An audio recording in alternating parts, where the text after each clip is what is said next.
Hello বন্ধুরা, এই যে আমি একটা শাড়ির ওপরে একটা ফুলের ডিজাইন বানাচ্ছি। মানে এটা একটা সুতো দিয়ে এটা ডিজাইনটা হচ্ছে, এইভাবে বানাতে হয়। এই যে এরকম করে এই ডিজাইনটা হচ্ছে, এই যে সেলাই করা হচ্ছে।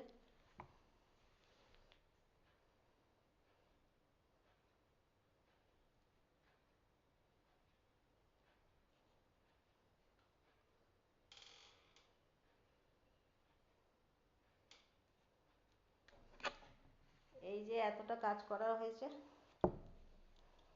শাড়িটা।